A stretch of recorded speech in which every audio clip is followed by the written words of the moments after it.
Ndakumisa. So Ndakumisa ba. Mutendereza kudai. Tendereza Ndakumisa. Kama mutendereza kudai. Ndakumisa. Ndikoni sorry akwam. So Darero tank. Oh, it's okay. Tinotenda Mwari masikati ano manerano nekudakwe upenyu Mwari ndi Mwari wakanaka regainira mati. Father, we thank you for such a time to hear your word. Speak to us, instruct us, correct us, and empower us for the glory of your name. In Jesus' mighty name I pray. Amen. Amen. John 3 verse 15. It's a common scripture. John 3 verse 15. Mwari vakadanyika nekudaro vakaipa mwanakomana wavo umweoga kuti ani nani anotenda maari aregere kufa asi ave neupenyu husingaperi.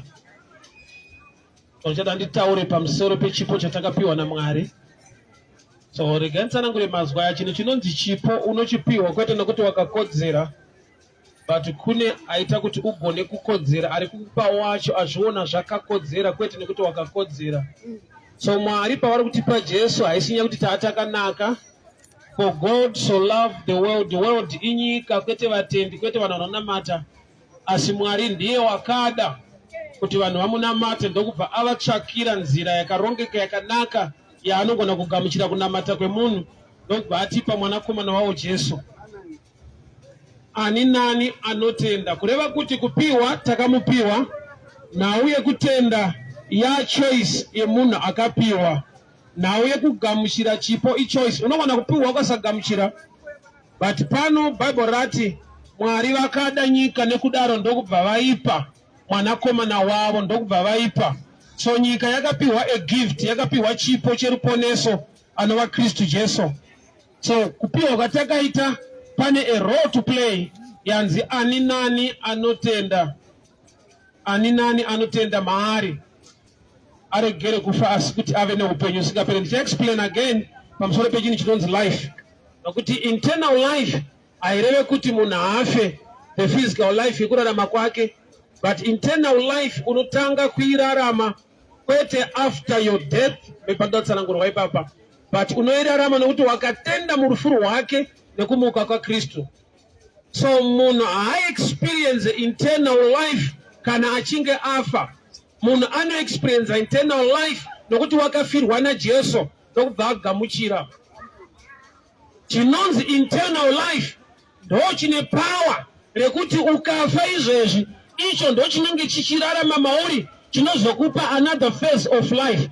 So upenyu usingaperi kana kuti internal life munhu haiwane kana azofa.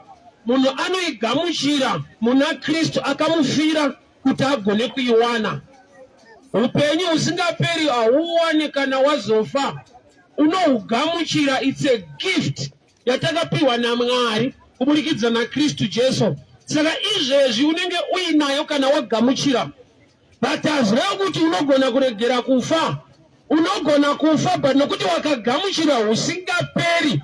Kufa to you become a passing phase, not a end result.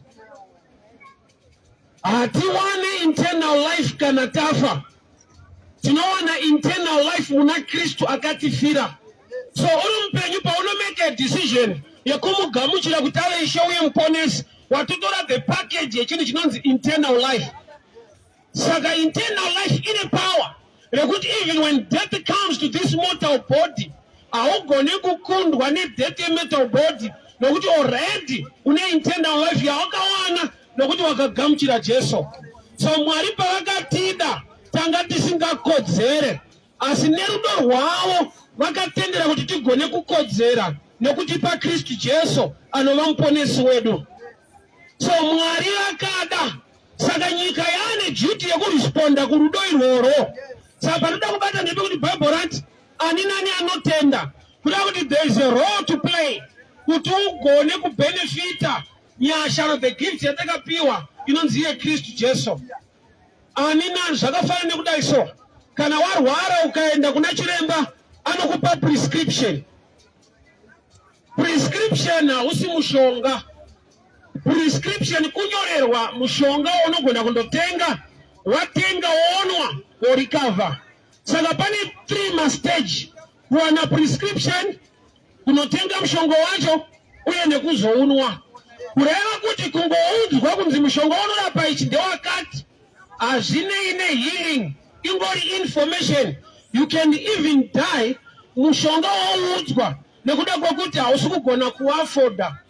Dzimwe nguva hausi available.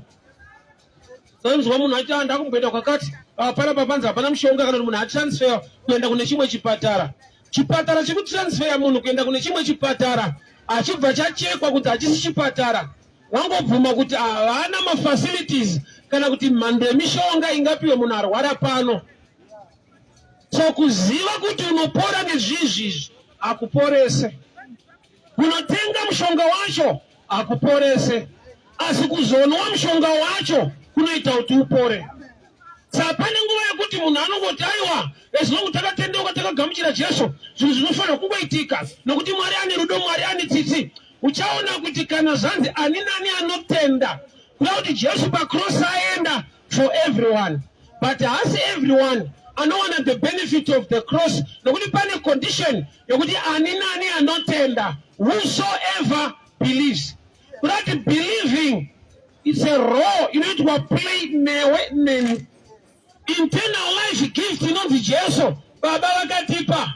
Believing isarudzo yandinoita ini kuti ndimugamuchire. Saka uchaona kuti tine vanhu vanofungidzira kuti it's automatic nokuti nzwara Jesu akafira munhu wese, asi isarudzo yemunhu wese kuti agone kumugamuchira ave a partaker of the gift inonzi Kristu. So challenge yatinayo dzimwe nguva ndeyekuti munhu haasi kuziva a role to play. Ari kungoti zvinoita because Mwari ndewe munhu wese. Statement rekuti Mwari ndewe munhu wese toda kuexplain mbichana. Number 1, Mwari akasika munhu wese. Mwari ndewe munhu wese. HuMwari hausi wemunhu wese. I will explain again. Ichokwadi kuti Mwari ndewe munhu wese, asi HuMwari hawi experience when munhu wese.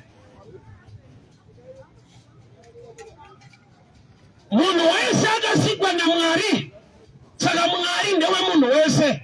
But kuita kwaMwari hakusi kwamunhu wese. Kune a condition yokuti kana wagamuchira Jesu watenda maari unosangana neHuMwari. But nokuti wakasikwa uri panyika uri waMwari but hauna HuMwari. HuMwari ndochiko, the acts of God in your life. Pane office yaMwari as God, kogoita office yaMwari as Father. Baba vedu vari kudenga muna matovana vake vakatengwa neropa raKristu vakuopereta mufamily. But God is God the creator, ndewe munhu wese. But God the Father ichoice yemunhu kuti ave baba wako. Akati Mwari ndewe munhu wese. Ishuwa. But HuMwari hausi wemunhu wese. Saka sambofa nyepera kuti chero zvamandiita izvi Mwari ndewe munhu wese. It's a half truth. Get the original truth, the complete information. Mwari ndewe munhu wese, asi HuMwari hausi wemunhu wese. The acts of God are designed to deal with the children as Father. So to know operate on God as God the Creator, then God as Father kana tatengwa neropa raKristu. So don't relax. Zvamuri kundiita handabasa nazvo. Mwari ndewe munhu wese. That statement is wrong. Kana wagumburiswa woti Mwari ndewe munhu wese, nokuti iye saMwari akurega sei uchiitwa izvozvo. Hauna kunge wamutendera kuti ave baba. Baba vako ndovanoacta on your behalf kana wa part of the family. Kaona mwana ari kuenda kuchikoro asina boots, noita mubvunzo wekuti ko inda vabereki vachimuregerera kudaro. Ko inini handisi mubereki, ndiri mubereki, ndinodii kuti inda atamuregerera. Ndiri kuti aiwa nyangwe ndiri muofisi yemubereki handa kubereka uyu. I will repeat again. Ndikaona mwana ari kuenda kuchikoro asina boots, ndinobatikana kuti inda vabereki vachidaro hapana ava. Yeti inini nditoriwo mubereki futi. ndadi kungobatsira mukana kana ndiri mubereki nyangwe ndiri mubereki andakubereka wandiri kutaura handisi kuticha nhutsinye nekuignora vanhu ndiri kukupa a clear example yekuti paunonge warwadziwa pai woti Mwari ndiwe munhu wese hauna zvaunenge uchitaura. Zvinonakidza pamindset yevanhu ndiri kukuticha zveumwari zvacho zvemweya. Mwari ndewe munhu wese asi humwari hausi wemunhu wese.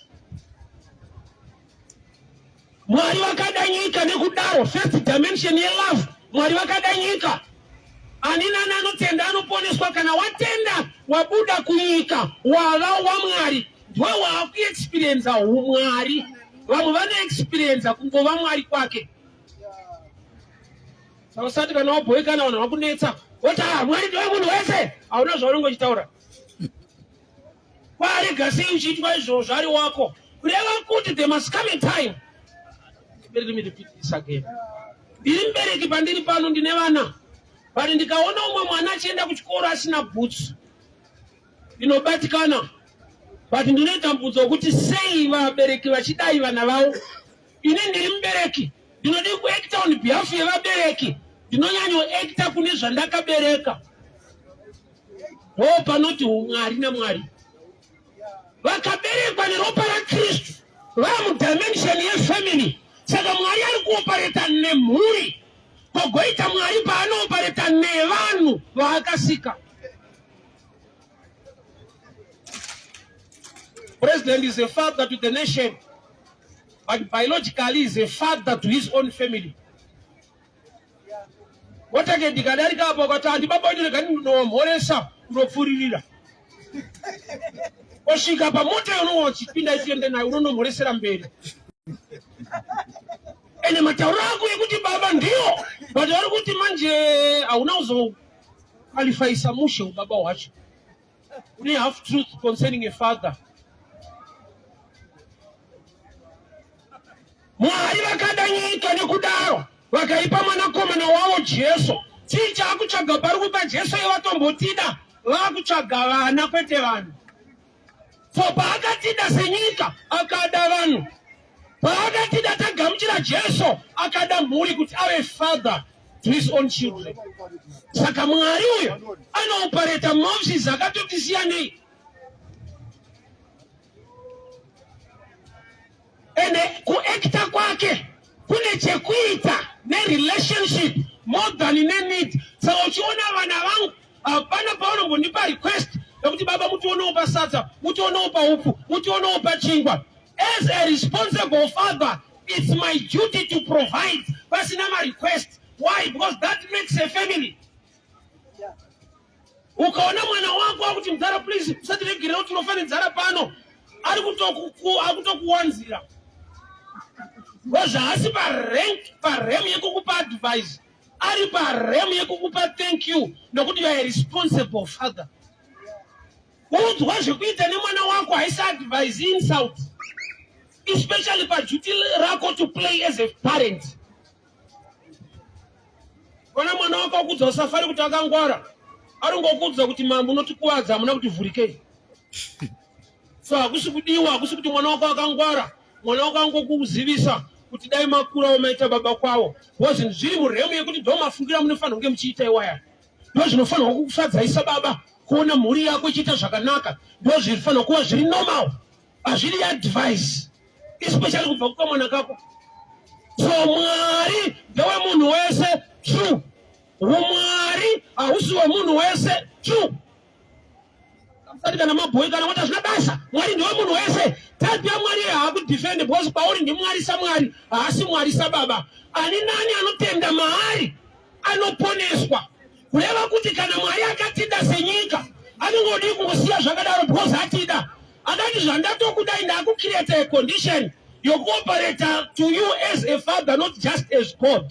Saka anogamuchira Jesu, anova family, anova mwana, kana akunyengetera, anenge akuti my father, our father, who art in heaven. Hausi munamato wembombera, ndoyo vana vacho. Ende baba ivava manje, vane ukama nevana vavo, wakasiyana samambo nemuranda.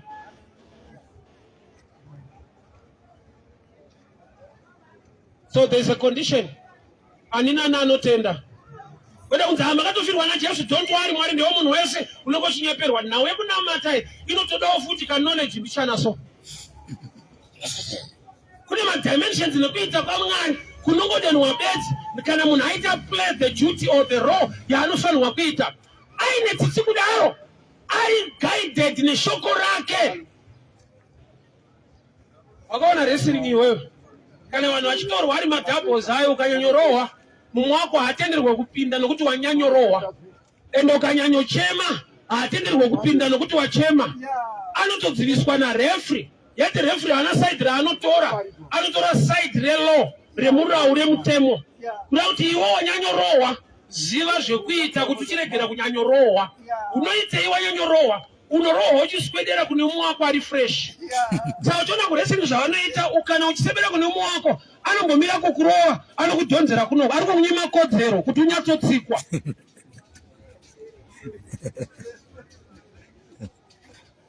So pauri kurohwa uchiswedera kune mumwe wako chaunoita chiwa pedyo haunyanyochema haukomplene unotambanudza ruoko iye paanokurova warununurwa kubva pakurohwa neenemy.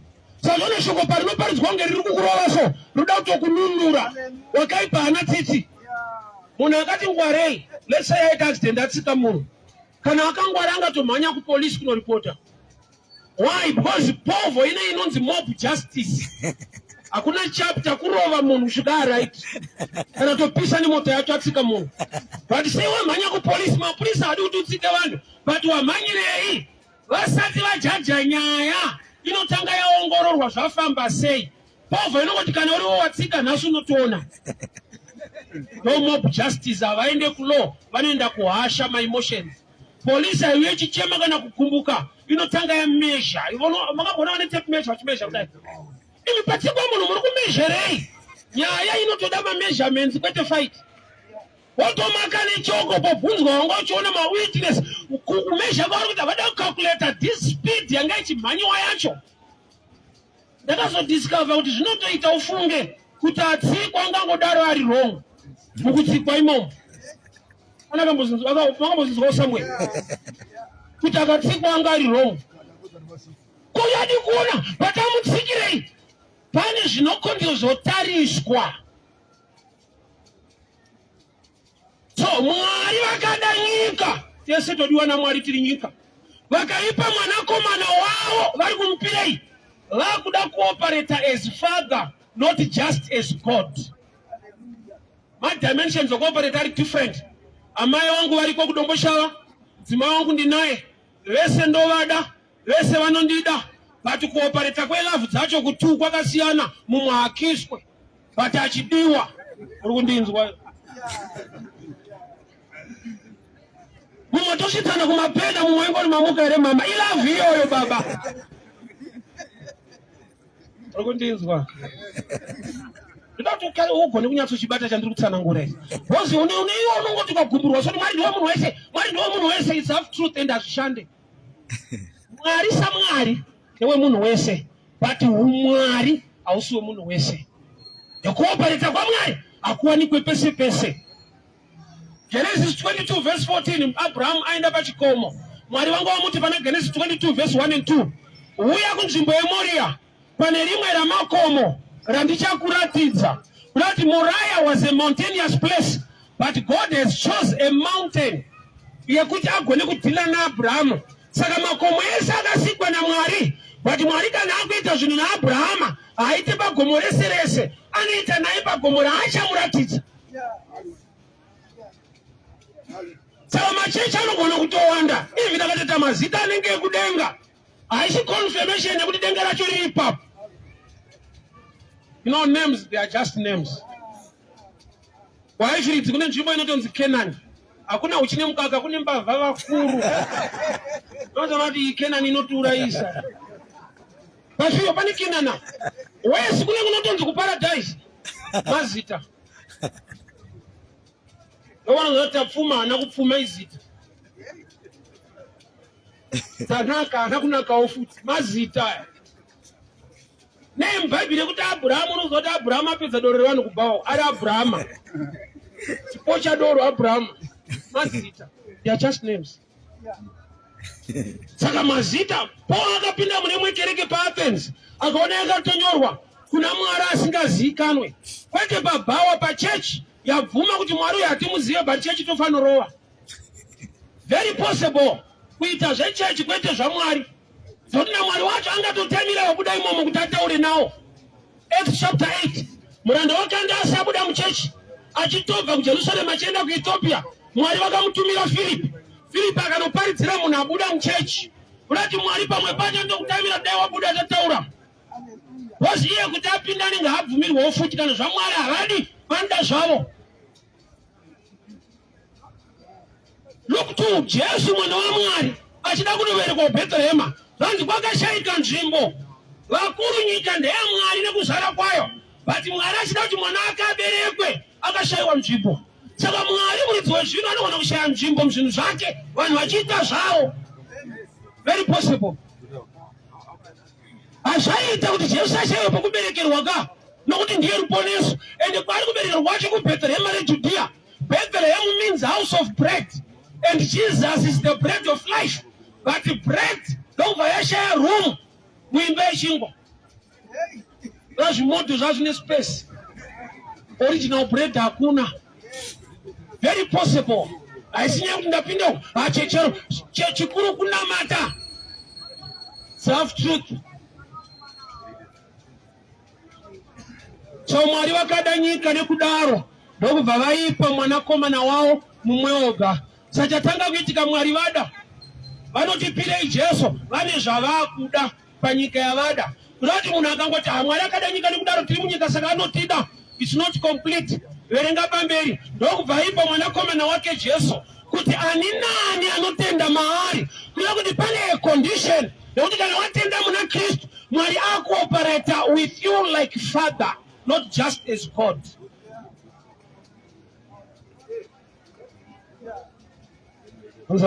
Avanoita zvemasvikiro kunamata kumwe chete inga vanototaura vachiti mutizvisire kuna musika vanhu. It's not complete. Iye ndiye akachuza a way. Isu taiva nenzira yekuenda ikoko iye ndokubva ataura nzira inosvika ikoko. Hauna kunzwa shona. Isu taiva nenzira yataiti inoenda ikoko papa neproof here ameno takatsvaka nzira pamadzimu nemashavi kuti ndo inoenda kuna musika vanhu. Iye wacho ndokubva ati nzira inouya kuno inoita kuti muponeswe ndiJesu mwanakomana wangu. Kuti iye ane nzira yaanoda isu tine nzira yataida. Isu taida inoenda iye ndokubva atudza inosvika. Hauna kunzwa. I'll repeat. Taida nzira inoenda kuna Mwari which is a good thing but iye ndokubva atipa nzira inosvika. Saka kuti inoenda nda problem nazvo kusvika ndonyanya. Vanhu vakatsvaka nzira inoenda kuna Mwari. Mwari ndokubva atipa Jesu inova nzira inosvika kuna Mwari. Saka kuti vadzimu vedu inoenda kumusoro handa problem nazvo kusvika ndonyaya chete. Vari kumusoro motisisira kuna ningi motisisira kuna ningi handisi kuramba kumusoro but nyaya tiri kuda kusvika. Dzimwe rodi dzinotanga zvakanaka but wapakata unoona paungonzi no road. Kana timwa hesvika inobva yangotenderera inonzi crescent parocation. Unoti ukapinda nayo unodzoka pawabva but unongowamboti fambei but hapana kuri kuendwa. So vanhu pakunamata masvikiro nezvimwe zvese vakatsvaka nzira inoenda kuna Baba which was a good idea. Baba ndokubva ona kuti vanhu vane shungu ndokubva vatipa nzira inosvika. Ivo hadi inosvika hada inoenda.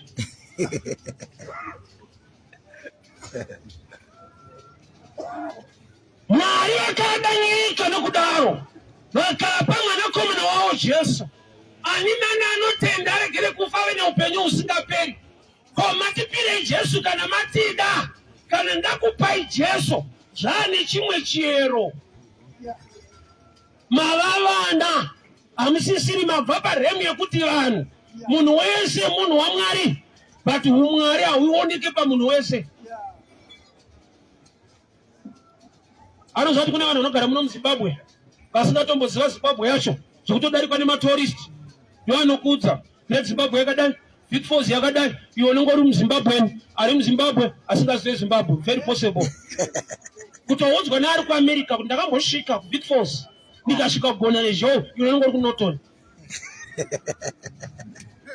So you see kuti now yekunamata Mwari ine chiyero. Mwari vakadanyika sokudaro. Saka tisi todiwa.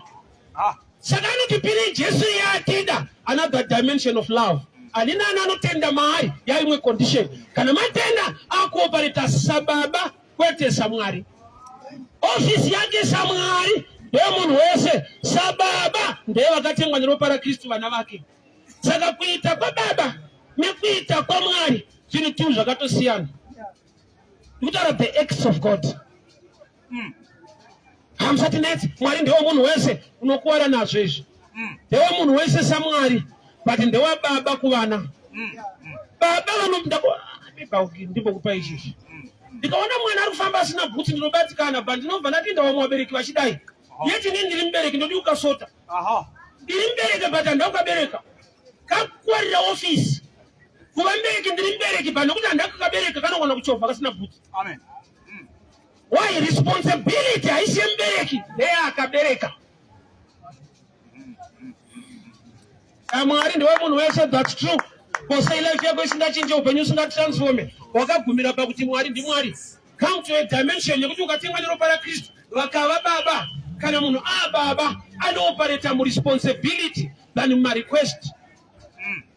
Vana vangu vane zvavasingakumbire zvandinovaitira nokuti vana vangu uye ndovada nokuti ndeye vangu ropa ravo ndo rino request kudarika miromo.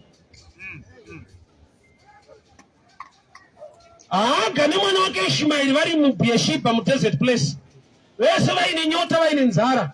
Vakatanga kuchema. Mwari ndokubva ati kuna Hagai, chiregera kuchema nokuti Mwari vanzwa kuchema kwemwana. Yet both of them were crying. But denga rabvuma kuti nyangwe machema pane one watanzwa. Pamunodi kunzwa ne volume homba ne voice samayo. Atinzwe ma words tinonzwa blood. Ukama wamunhu naMwari uri muropa raKristu. Ropa ndo rinotaura. Unoziva kuti ropa rinotaura. Ndo basa ratinashe Mugabe. Anotsvaga evidence yeropa kwete yemashoko kuti ane nhodzerwa ane mhanzi aseni. Unobva ipapo uri cosmos. Zvenhodzerwa zvese unoenda kumakuva nazvo izvi. Kanenge junior asi akuru. Omana akati mfe musara wa cosmos. Babakudzi unochipa. Ropa rine masikireti wena ekuti waugona kuataura ndo rinongotengesa. Unogona kuenda kuchipatara uchiti ndineka flu ukangonzi mutore ropa rozati pane dzimwe nyaya. Iwe watova uchiti flu but ropa rako rinogona kuzodza chiremba kuti ungaseronetsana neflu mukuru wakuwara.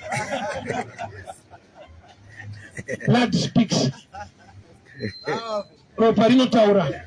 So Mwari vakadanyika nekudaro ndokubva vapa mwanakomana wavo. Saka first dimension yelove takadiwa senyika. Second dimension yelove ari kutida sababa uye tiri vana kana tatengwa neropa raKristu. So sarudzo yekugamuchira Jesu haisi mistake. Sarudzo yekuva mwana waMwari inokurelifa pane zvimwe zvekuswera uchichema nokuti baba wako vakatendeka vane rudo vane hanya newe. Zvokuti mamwe madimensions aunochemera anoitirwa vamwe vasina kuchema nokuti ndeveko. Mwari anizwira tsitsi dzaMwari dzakavigwa muna Kristu Jesu. Nokuti ropa raKristu kararama mauri rine zvarinotaura concerning you even iwe wakanyarara. Hagai regera kuchema nokuti Mwari vanzwa kuchema kwemwana. Pamwana kari kuchema zvishoma ende ukariverenga rinoti mwana anga akaiswa pasi pegwenzi. Hagai akaenda at a distance akati handingaone mwana wangu achifa ari pasi pegwenzi. Which means the boy was covered. But denga rakamunzwa hakuna chinovhara ropa kana rakutaura. So level yokuti Mwari anokuda ndechokwadi takatodiwa kudhara tisingakodzere pasina zvataita. Mwari vakadanyika tese ndokuzopa mwanakomana wavo Jesu vakuselekitwa imwe timu. Ani nani anotenda maari chachikwata chaakuopereta nababa kwete naMwari chete. So panoti ubaba pane nyaya dziripo iofisi yakazvimirira neofisi yekuti Mwari yakazvimirirawo sekudaro. Madhimoni ari mudarigoni paaichema kuna Jesu mwanakomana waMwari mauya here kuzotiparadza. Asi kuti mwanakomana wababa wedu anozvari kurelationship atiko, asi pakuva Mwari ndiMwari nekwatiri tese. So ndauya kuzongokuudza kuti yekungoti Mwari ndiwe munhu wese inokuurayisa. Haasi kuoperata nemunhu wese saMwari saBaba, but saMwari yes, saBaba only to those who are born again, vakagamuchira Kristu kuti ave Ishe uye muponesi weupenyu hwavo. Iyo isubject kuti munopinda kupi, munopinda kwani, kuri pofu here. No, I'm talking about the relationship. Kwa unotopinda ya phase 2 inzwana. Una understanding a kingdom wairumurwa kubva pa knowledge yawo inayo shoma pamusoro pekuti chechi yakati, prophet wakati, mfundisi akati. Knowledge ya kingdom ngaikurumire kubva ipapo. Nyika pachayo ine mabhawa akawanda nemashabhini. Hakuna anocomplaina. Takushabhini urazodai vese vanotora kudelta. Wawa kushabhini ndo wawa kuJemasoni kana iri black label. Azoti ayemushabhini ndofunga aisiriyo. Itori original.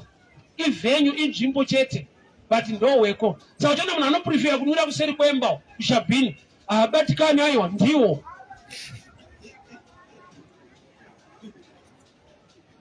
Ya nekuti munhu akaudzwa kuti ukapinda yakati iri powerful, ukapinda yakati chinhu chiri more powerful than yaunopinda iye akakupinda. Ukamutendera kuti ave Ishe uye muponesi weupenyu hwako akapinda mauri, it's greater than kuti ndotsvaga kupinda kupi. Wazi iye akapinda mauri anotaura, akapinda mauri anokutsiura, akapinda mauri anokurwira. You become one. Paul na Silas, Acts chapter 16. Vakasungwa vari mujeri vakatanga kuimba vachirumbidza Mwari. 16:25. Vachirumbidza Mwari vachinamata varimo. Zvanzi masuo ejeri ese akavhurika, all doors were open. Cheni dzaiva maoko evasungwa dzikadonha. But havasi musungwa wese akabuda. Why? Because other prisoners were listening, they were not singing. Panobuda varumbidza Mwari kwete vanakirwa nekurumbidzwa kwaitwa Mwari. Which means pane kuparticipate kunodiwa kuti zvimwe zvinhu zviitike. Nhamo yataita ndeyekuti takafarira kuva mamembers echechi, hatina kufarira kuva the body of Christ. Wai zvichida akataurirawo akatiudza pamusoro penzvimbo nekwavanopinda, havana kutaura pamusoro pekupindwa uye nekuda kwake kuti kuraramike matiri. Mwari vakada nyika ilavhiyo yakakandirwa munhu wese. Ndokubva vapa mwanakomana wavo Jesu kuti ani nani ya condition yekupiwa Kristu kuti tiite sei. Ukaita meet this condition unenge wava mwana, and automatically Mwari obva ava baba. Saka baba nemwana vane level yekutaura kwavanosvika, but Mwari nemunhu waakasika vanogona kusatotaura vese. Anonogona achitaura kuti asamunzwa mwana achitaura. Sure. Baba vane tsika yekutaura nevana vavo. Vane tsika yekuitira vana vavo zvinhu. Kana mumwe munhu akafanana nemwana wavo haasi mwana wavo, unogona kupfeka uniform yekuchechi otofanana nevana vaMwari vanamata kuchechi ikoko. But iye anoziva anotoziva kuti uniform zvayo, but haasi mwana wangu anopinda pano chete. Haunambondinzwa chadzokorora. Wangu mwana andishamwari dzake pandotoya kutauna andondishedzera vachitamba bhora rechikwesha. Daddy bye bye ndo vese neushamwari dzake vanobva daddy bye bye. Otonzira machips. Pandodzoka manheru vamwe havawane. Hakusi kuoma moyo kuziva kuti ava vachitedzera mwana wangu vanotamba naye havasi vangu. Vane tsika yekukopa wangu. Handipari kujeka kavo. Vanhu kutobatsana uri kupika nyaya yako usoti shuwa ndinokopa vana vake. Vanoenda kucheka ndopinda.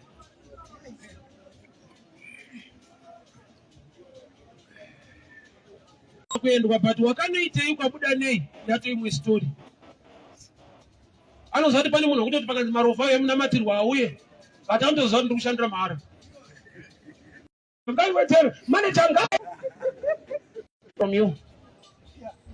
So Mwari ndowe munhu wese ichokwadi. HuMwari hausi wemunhu wese ichokwadi futi. Chaunotoda iwe HuMwari kwete Mwari chete. Mwari. Nekuti nekumadhimoni anotoziva kuti kudenga kuna Mwari. Pakataona Jesu kuti mwanakomana waMwari, haana kuti mwanakomana wababa wedu. Anoziva kuti paukama pane nyaya, but pakuva Mwari is God over everything and anyone.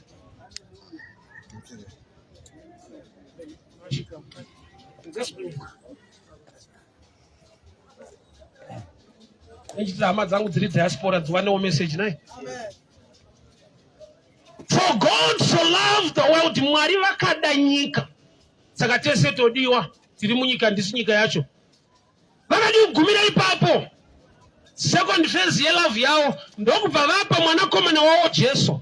Kuti ani nani anotenda maari aregere kufa wene upenyu usingaperi. Nabotaura ndikati inonzi internal life, auiwane pauchafa. Wakaiwana nokuti akatofa.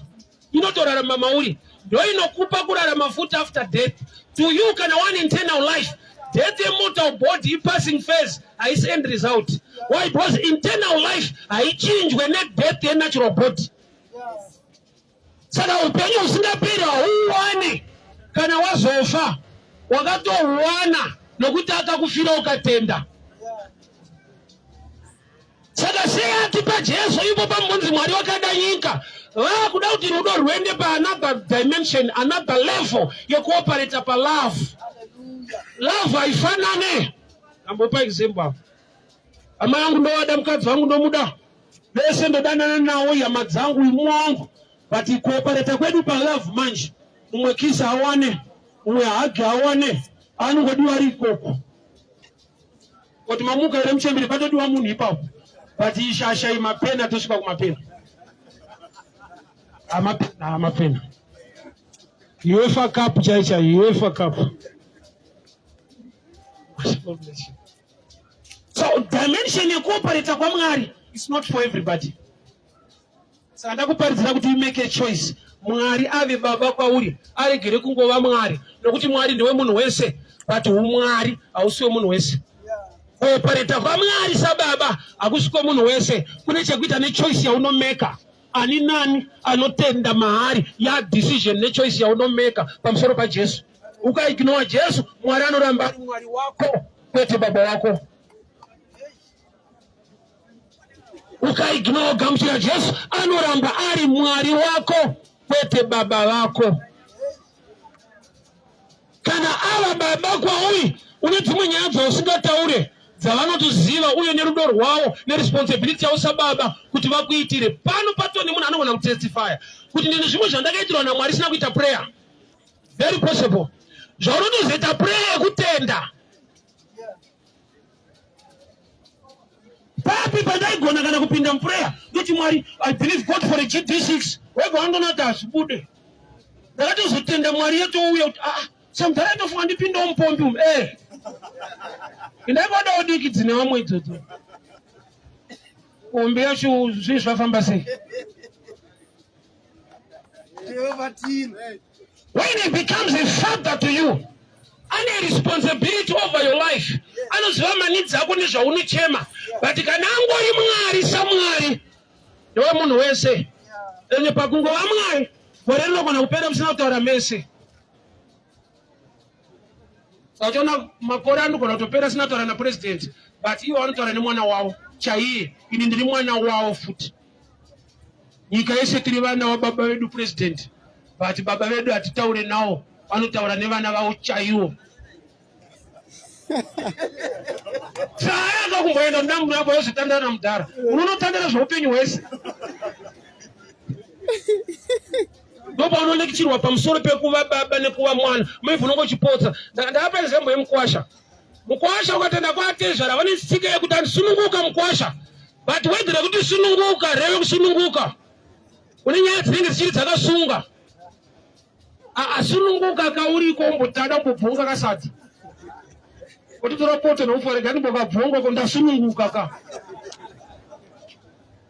Shop wanatonyora customer is a king. Ushe wako une limit futi.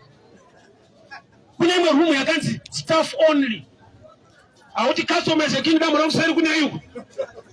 Dzinochena muri mambo. Ushe wako une limit. So Mwari saMwari ndiwe munhu wese. HuMwari ausiwe munhu wese. Zvamuri kuita andabasa nazvo Mwari ndiwe munhu wese. Ndiwe uri kutofira. Saka ndokuparidzira kuti mbonzo wawo zvidiki izvozvi. Ndiwe uri kutofira yokuti Mwari ndiwe munhu wese iri kukukwadzisa. Kana uri munhu wese siya uchikudaro. Why? Nokuti wakatendera kuti angova mwari samwari, kwete kuti ave mwari sababa. Why? Responsibility ya baba nekuita kwa baba kunowanikwa muna Jesu. Adzimai angu pandai vapfimba vane zvavaimbotaura, dai wandiona, dai wandipawo mari, dai wanzobudisa kaomwe kapa ndiro kudhara, dai ndikasadya kaomwe kapa. Madhamu vamumba senimu yachinja vane zita rangu. Pavanoti nduda shakata havasi kukumbira inini, ndiri kuzvikumbira mavari nokuti vane senimu yangu, she's part of me. Saka uchiona tinochinja ownership yekubata mari, ndini ndoshanda, ndiye anobata, ndini ndopiwa yandakashanda. So madhiri acho akangova madhamu akutobata mari, akangova musikana wako unopota uchimutambidza. Relationship ine marights aino exchanger. Saka zvimwe zvokuti kana ukapinda muprayer ukadeclare hazviitike. Why? Because relationship inokupa marights acho hauko kwairi. Ambotara pamusoro pa Matthew 16. Panotichwa prayer line yakadiwa nevazhinji. Chawasunga panyika, denga rasunga. Vhesi yakakwadzisa vanhu vakawanda kuna zviri kusungwa. Why? Havana kunyatsoifollowa yese nyaya yacho. Painotangira Peter paanonzi I gave you the keys. Anga ataura statement isiri muhuman realm. Yakanzi nyama neropa zvina kukuzivisa, asi baba vari kumusoro. Saka wakaropafadzwa, ndichakupa makey. Chawasunga chasungwa, chawasunungura chasunungurwa. Zvinoita sekunge ndiwo unotanga kusunga, denga roteedzera ukaverenga nyaya yacho. Actually the opposite ndo nyaya yacho. Ukagona kuona muremu yemweya zvinodiwa nababa, we are now allowed to handle the keys. Why? Because haukiye zvisiri kuda kukiwa kumusoro. Knowledge inotangira pakuziva zvinodiwa nababa, so that ukakiya denga rinoresponda. I remember give you another example. Ndikati mupurisa kana akakuvenga sei, haakusunge kusvika wachikora murawo. Havashandise my emotions, vanoshandisa law. Kana kutodya pai ane nzara hatichiti pai maoko azvidaro munyika yedu. Anongomirira kuti uite turafu on the right. Section yakati chapter yakati. Batiri nyaya yepai zvabada kutsva painozembera so. Why? Because hazviti kuti ungosungirwa kuvengana. Saka a believer is like a police person.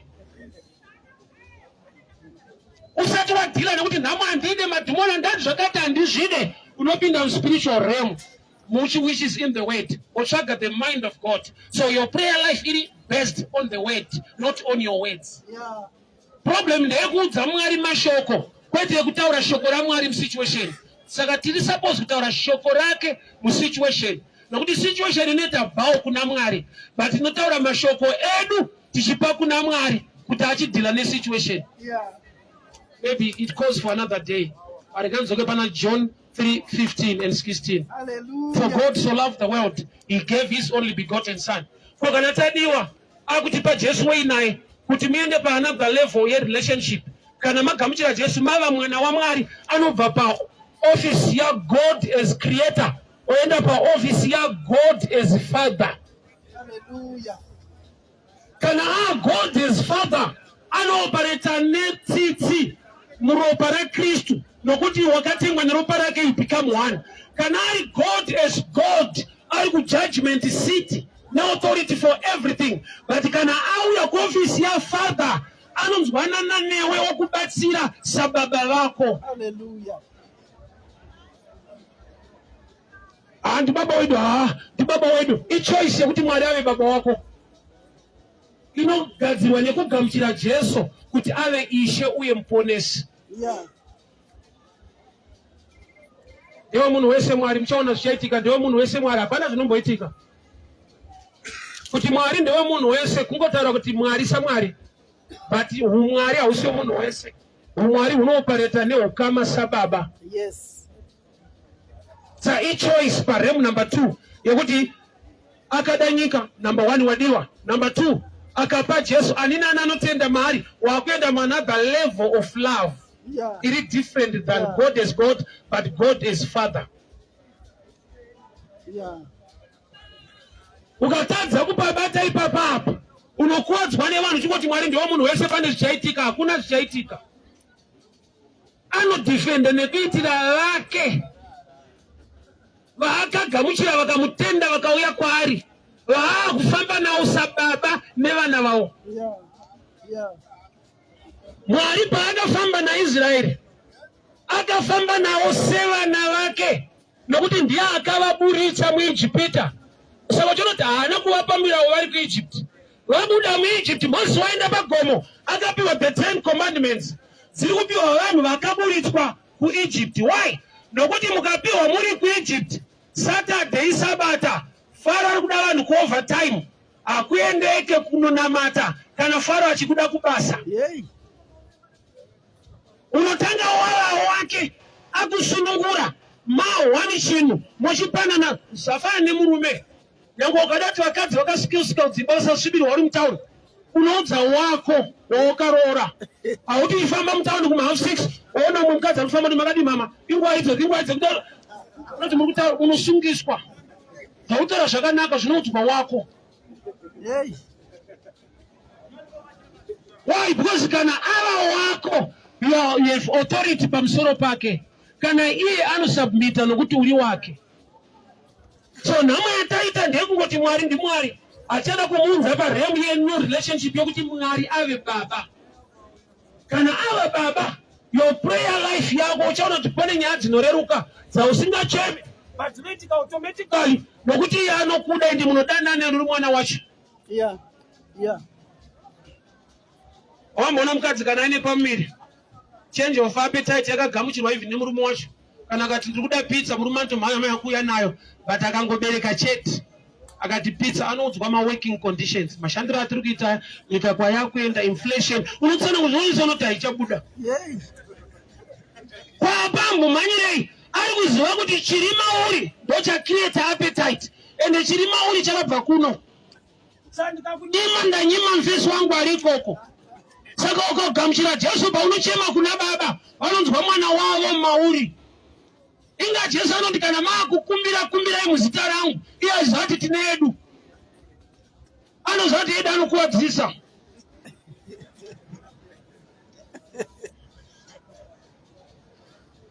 Mwari vakada nyika sekudaro. Saka takadiwa tese ichokwadi Mwari ndewe munhu wese. But HuMwari hausi pamunhu wese. There's a dimension yeHuMwari inowanikwa muna Kristu. Andina anotenda maari ya condition kana watenda anobva paseat ya God as God. Oh, ya paseat ya God as Father. So God as Father ndo panonzi baba wedu ari kudenga. Tipeiwo chingwa chedu kutaura nababa wako pamusoro pechingwa. Ene muna matauzwa unenge una respect ka. Give us today our daily bread. Give us, what may you please? Give us. Tipei. Oh, ndiri chimudara chacho kati kichisuti. Dai matibuda tipei. Because we become one. Kumwe kunyengetedza nekuchema isign yekuti ukama hapana wada kucreate nemashoko. Hakuna ukaita semi munoshamisa nyama tatu yekudenga uyu. Sasi iri pane kwabviwa enda kunomira mushi. Anozvati ndikasawanza mashoko chinhu hachibude mushi. Mwana kuopereta kwa Jesu even paprayer Lazaro. Anoti Lazarus come out. Imagine ndandiri nini ndabulitsa munhu akafa 4 days. Kana ndichimbisa ndimi pamunhu ane flu. Pane 4 days akuora paideclare baba. Why? Akatotaura kuti ndinoziva kuti munondinzwa. Relationship ndo yakava key pa prayer life.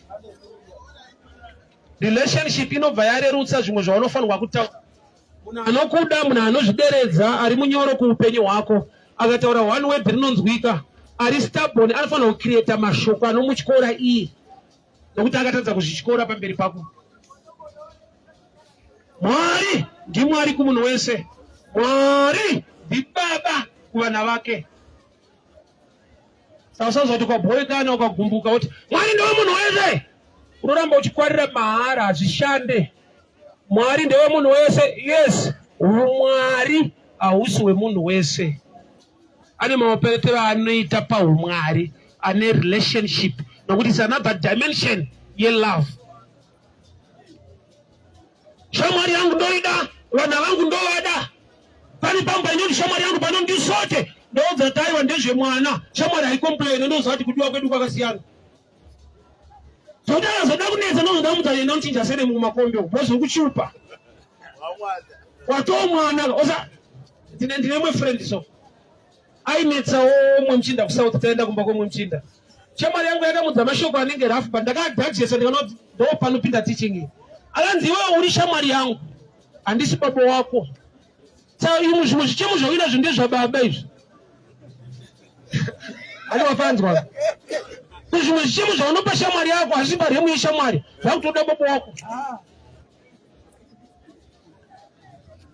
wepfimbo nemukomana so next week is my birthday ndiakakubereka here zvimwe ndizvababa izvi uyo akatosangana newaberekwa kudhara but pakuberekwa ipapa kudati akwane